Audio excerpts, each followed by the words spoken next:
Good morning, all.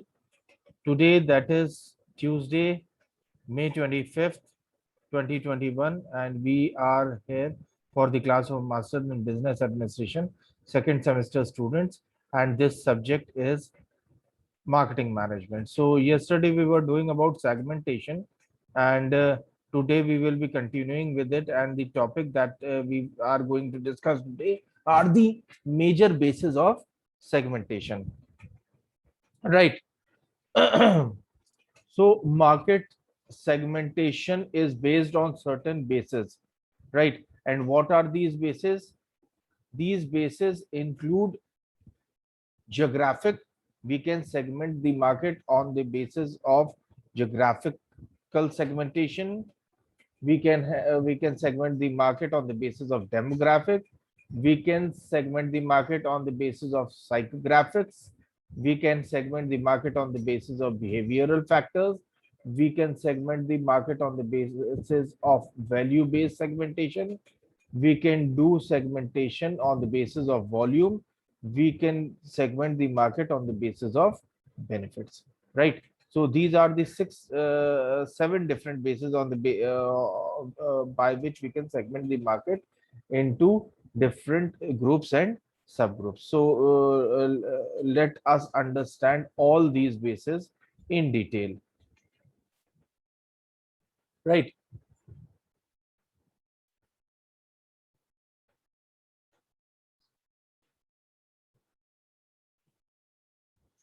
I have taken demographic segmentation on the first. Rather, I should have taken geographic segmentation first. But let's start with it, right? So, demographic segmentation divides the market on the basis of age. When we divide the market on the basis of demographic factors, it is known as demographic segmentation, right? So, in demographic segmentation, how do we divide the market? We divide the basis on the basis of age, sex, yeah, that is gender, male, female, marital status, married, unmarried, income, right? What is your level of income, your level of education, family size, family life cycle, occupation, religion, religion, and nationality. So these are some of the demographic factors on the basis of which we segment the market or under demographic segmentation, right? Now, segmentation of customer on this basis of their demographics is very basic segmentation and is among the oldest segmentation, right? So, since from the start, the companies are dividing the market on the basis of demographic factors, right? Now, there are certain examples like shaving creams, electric razors, aftershave creams, etc. are all meant for men's, right? These are products which are having demographic segmentation. As I said, the demographic segmentation can be on the basis of sex or gender. So shaving cream, aftershave lotions, electric shavers, these all are the products which are exclusively meant for men, right? Lipstick, fairness creams, uh, aging creams, nail polish, etc. are meant for women, right? So for these products, you definitely need to have a demographic segmentation. There is no other way, right? Males will not be using lipstick. Males will not be using, nail polish, right?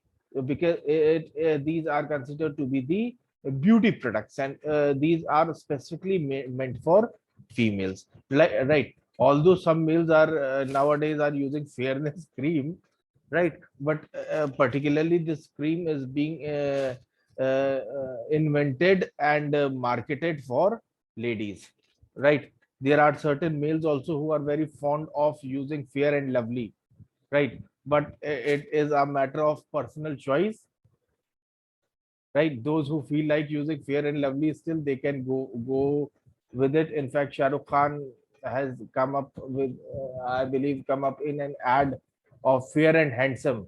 Rather, you can use that because that's a male whitening cream. That's a male fairness cream, right?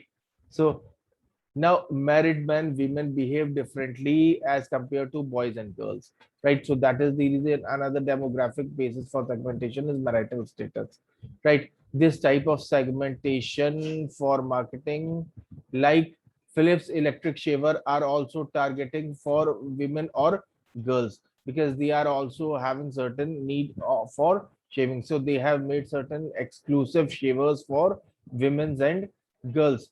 Lipsticks and nail polish like Lakme, they are targeting not just the ladies but also the girl segment belonging to 15 to 25 years of age. Lakme has certain specific lipsticks and nail polish by which they are targeting the girls in between the age group of 15 to 25, rather than and they are having certain other segments of lipstick and nail polish for ladies belonging to 26 and above group of age, right? There are small families which small families they serve their needs by smaller packages of the product. Small families purchase products in small quantities, in small packages of quantities, right? But there are certain companies which are giving larger and economy size packages, right? There are some companies which are offering larger packages which are lesser in cost comparatively. So small families are even going for those kind of larger packages, because they are having those packages are having expiry date for more than 1 year, and they are falling in economical for them as compared to the smaller packages of products or commodities, right? So that is the reason you might have seen all there are certain family packs. So rather than purchasing the product in the small quantity, families are purchasing the product in further larger quantities, right? Now, age is greatly challenged. Nowadays, age is a factor which is very challenging, particularly by adults and elders in particularly these kind of trendy clothes and hair related treatments and all, right? The hair internet has played an important role in case of segmentation, right? Now,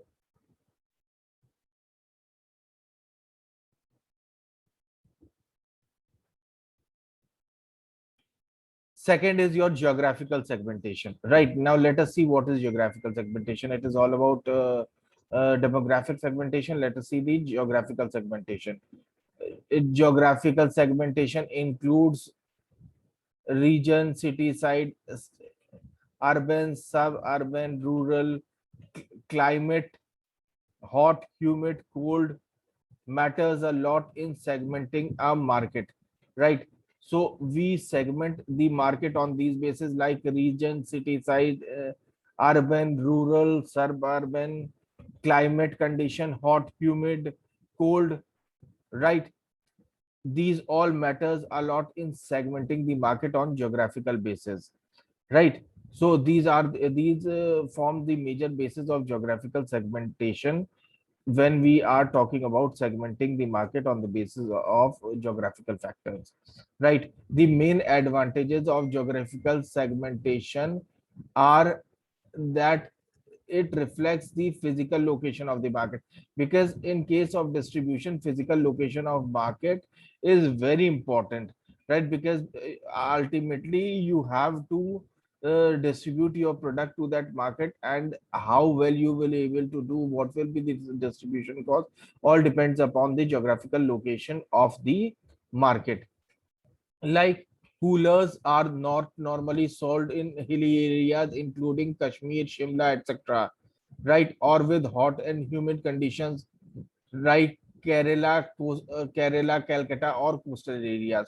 So coolers, air coolers that we use here in Lucknow, they cannot find any space in the colder areas like Shimla and Kashmir, because those are very cold. They are not these air coolers cannot find their scope in coastal areas like Kerala, like Madras, like Calcutta, because there the climate is different, hot and humid, right? And coolers will not be able to perform in humid climate. Rather, they will be able to perform well, particularly in the season of lu, right? When that cold breeze is there, that hot breeze is there, that is the best season where cooler can perform, right? But they cannot perform well in the rainy season because of the humidity, right?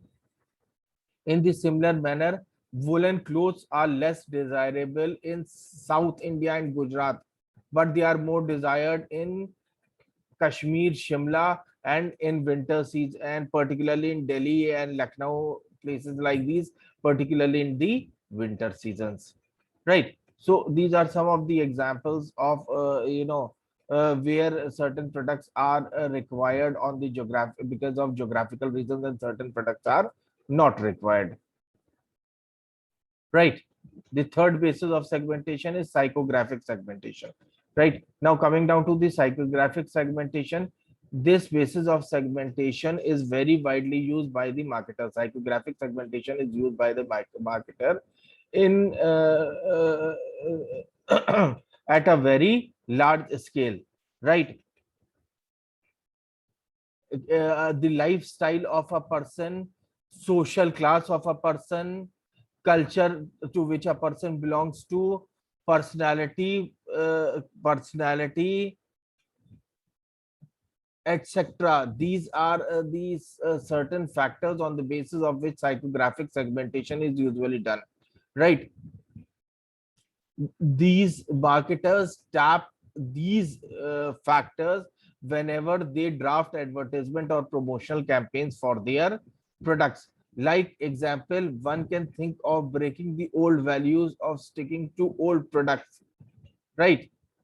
Like a person who is confined with a particular product, his association can be his association can be can brought to an end with an aggressive advertisement campaign in such a kind of situation. And these factors that we have discussed above, that the psychographic factors can be used to create a sales appeal to the person that he can try that new brand, and that new brand will be giving a larger degree of value to the customer as compared to his existing brand, right?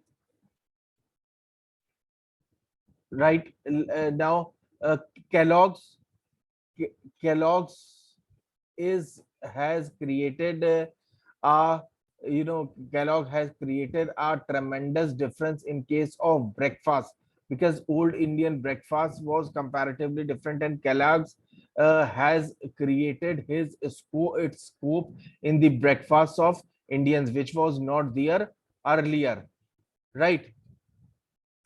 Now, Tata Salt, if we talk about Tata Salt has advertised itself, or has developed an advertised campaign as Desh Ka Namak, right? They have they have blended in patriotism with their salt, right? So they have marketed their salt well, and they have developed their salt as, or they have marketed their salt as Desh Ka Namak, right? Onida television, it has come up with a punchline, neighbors envy, owners pride, right? So these are the some of the marketing strategies, these are some of the psychographics which are being used by the marketer in order to gain a strong foothold in the market, and in order to do in order to occupy a certain position in the market, in order to attract the attention of the customer. They have developed these kind of strategies, and they have developed these kind of punchlines along with their product, right? Like the thumbs up says, taste the thunder, right?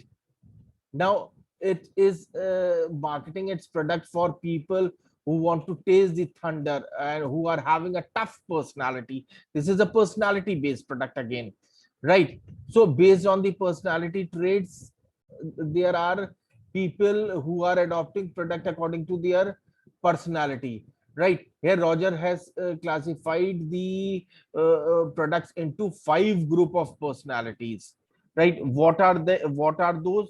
Let's understand them. The first is innovators. Innovators are cosmopolitan, political, initiator, right? Innovators are cosmopolitan people who are eager to try new ideas, right? They are always open to new ideas, new product. They want to try something new, right? Next, they are highly venturesome and willing to assume the risk of occasional bad experience with a new product.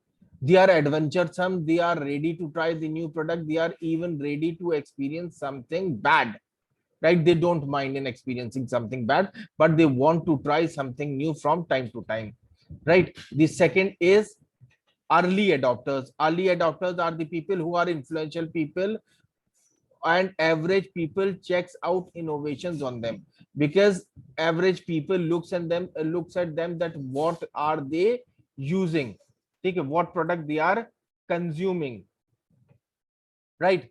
The third is early majority. This group tends to deliberate. Early majority, what early majority is doing? Early majority is a group that tends to deliberate before adopting a new product, right? The members of early majority are legitimizing the innovations, but they are the leaders and people are following them, right? Now the fourth one, late majority. Who are the late majority? Late majority consists of people who are cautious and adopt new ideas after the innovation have received public confidence. They adopt to the new ideas when public has already tried and tested new ideas, and they are saying that yes, this new idea can be adopted. So these are the late adopters who first observe rest of the people, that whether that they have consumed that product and what is the result.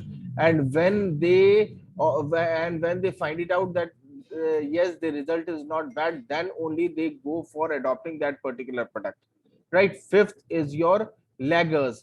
Laggers are past oriented people. Laggers are past oriented people. They are always suspicious of changes and innovations. They do not trust changes and innovations in an easy manner. They always remain suspicious, right?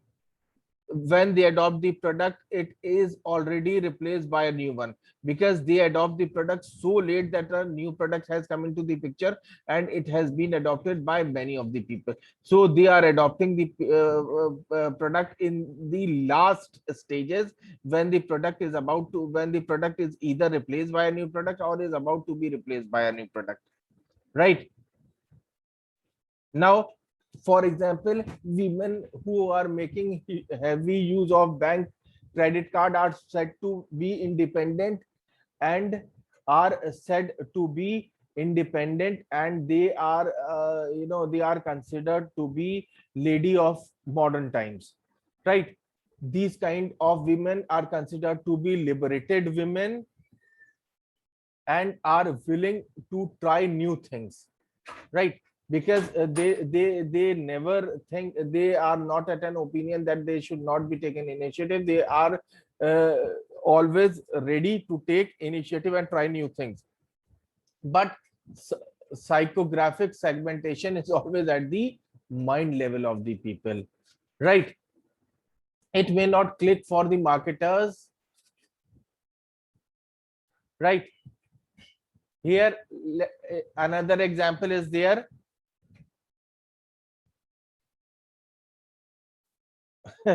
Right? If a customer of Onida, will he be saying that he want to make his neighbor envy? Nothing like that. Nobody wants to make his neighbor envy, right? This is just a punchline. This is just a strategy to promote their brand and to catch attention of the people, right? So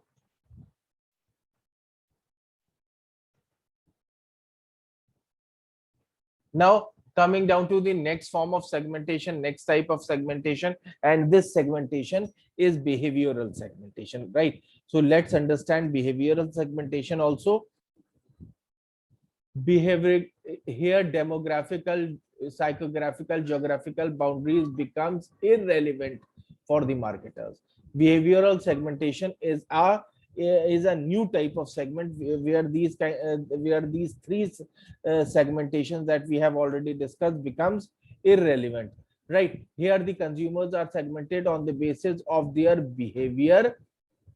Right here, the segment consumers are segmented on the basis of their behavior through needs, motivation, perception, learning, involvement, attitudes, occasions, benefits, user status, usage rate, loyalty status, buyer's readiness stage. These are some of the factors on the which are considered in behavioral segmentation. Right. Now, behavioral segmentation is based on the response of the consumer towards his requirements. Right. The manner in which the customer's response is addressed, the manner in which the company is addressing the customer's response, right? The way the products actually help the customer to satisfy his needs, both help in classification of the product. Right here is an example, like Aptech has studied the psychological motivation of the consumers. Right, what psychological motivation? To identify the segments, like right, it focused on those who are creatively inclined or looking for career in advertising, design, media, fashion, filmmaking, textile, fashion, interior designing. They have targeted the 18 to 25 years of people particularly. Right. Now, the fifth is your let me clarify some of the factors which were there in the behavioral segmentation, like usage rate. So on the basis of usage rate, we usually have three kind of customers: small users, which are consuming the product in smaller quantity; moderate users, or medium users, which are consuming product in a certain quantity which is larger than the smaller quantity; and heavy users, which are consuming the product in a large quantity. Okay. Now we have buyer's readiness stage. Right, buyer's readiness stage involves many things, like whether buyer is informed about the product or uninformed about the product, whether buyer is aware about the product or unaware about the product, whether buyer is intended to buy the product or buyer is not intended to buy the product. Right, so these are some of the factors that we should we that are these are some of the factors that we need to look upon, particularly till the time when we are looking at the behavioral segmentation. All right, so behavioral segmentation is an important form of segmentation, right, which involves the use of n number of factors. And as far as this is concerned, that we have discussed about the what was that, buyer's readiness stage. Right, now coming down to the next point,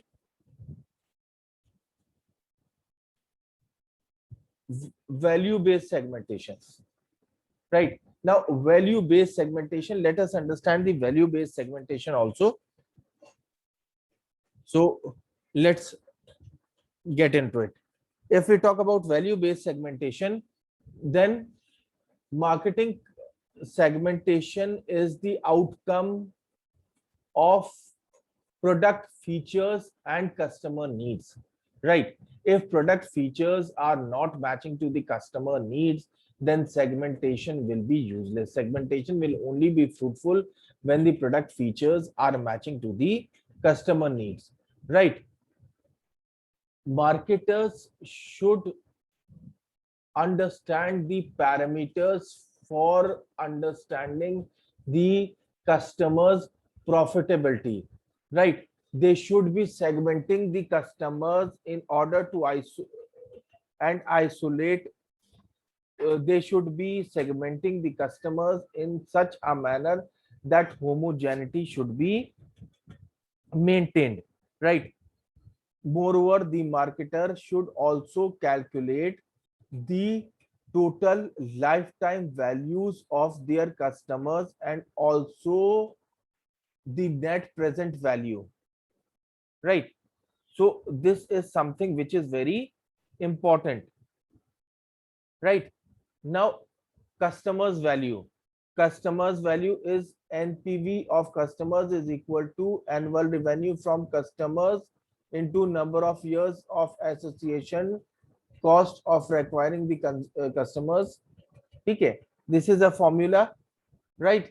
Total lifetime value, right? So this is a formula for the same, right? Now, the based of the benefit of values based segmentation, how value based segmentation is helpful for an organization. Increased return from lower investments, right? Increased return from lower investment. You will be earning more by investing less. If you are doing value based segmentation, you will be earning more, you will be investing less and you will be earning more, right? The second point, resources. You can focus resources on the most profitable customers, right? You will be utilizing the resources only on those customers which will be giving you profits, right? You will be not wasting your resources to unnecessary customer on useless customers, but rather you are utilizing your resources on the most profitable customers who are very much interested in your product, right? And these customers are at an opinion that marketers will be able to give them the best value, and the marketer will be able to give them the best product, and their confidence on the marketer is at a higher degree, right? They are at an opinion that the marketer will be giving them the best features and there will be no shift in customers priority, right? Customers always like such kind of marketer, and customers build trust and confidence on such a marketer, and customer is even ready to pay a premium price for product of such a marketer. Third point, the losers. Who will be the losers here? The losers will be those marketers who under invest and high value customers, right? And over invest in low value customers. Those marketers who invest more in undervalue customers and invest less in high value customers will be the losers here. They will definitely be the loser, because high value customer will always give you high value and low value customer will always give you low value. If you invest more in low value customers, they will not be able to give you that kind of profitability, and if you invest more in high value customer, they will be able to give you that amount of profit or that amount of profitability with that amount of earning, right? Now, the limitations of value based segmentation. Value based segmentation do have certain limitations, do have certain demerits or do have certain drawbacks. The first drawback is that no focus on market share except on most profitable customers. It is focusing only on the most profitable customers, and that is the reason it will not be having sufficient market share, because it is focusing on certain customers, certain groups of customers only, which the marketer thinks is the most profitable for them, right? The second point, today's most value customers might not include the prospective customers, and this means wrong focus, right? Today's the customers who are most profitable for you will not remain that profitable in the near future. And if you will not be increasing your market size, then ultimately a day will come when you will start losing, because you are concentrating only on a smaller group of customers which you are considering to be the most profitable. The third limitation talks about this this is it need to have this today's most valuable customer. Now the fourth limitation we were talking about, this base calls for first gaining the customer's values and then assessing. You need to gain the customer value and then assess the customer. This is the biggest limitation. You need to gain the value of the customer and then do it, right? So these are the broad limitations of the value based